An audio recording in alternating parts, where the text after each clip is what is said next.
కరీంనగర్ మహాశక్తి దేవాలయ వార్షికోత్సవ వేడుకలు ఘనంగా జరిగాయి. కరీంనగర్ జిల్లా కేంద్రంలోని మహిమాన్విత శ్రీ మహాశక్తి దేవాలయ పంచదశ 15వ వార్షికోత్సవ వేడుకలను ఆదివారం రోజున అత్యంత భక్తి శ్రద్ధలతో కన్నుల పండుగ నిర్వహించారు.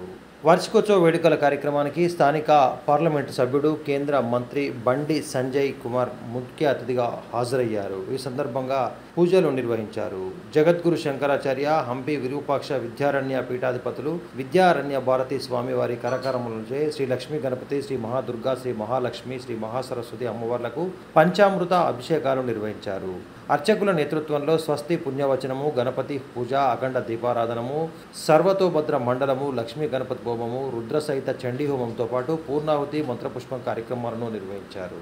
వార్షికోత్సవ వేడుకలకు హాజరైన శ్రీ విద్యారణ్య భారతి స్వామి మాట్లాడుతూ, సనాతన ధర్మం సమగ్రమైన జీవన విధానమని, సత్యం, ధర్మం, సేవ, త్యాగం, ప్రేమ వంటి సద్గుణాలు ఉన్నాయని, ధర్మాన్ని ఆచరించడం ద్వారానే మంచి జీవితాన్ని గడుపుతామని ఈ సందర్భంగా పేర్కొన్నారు.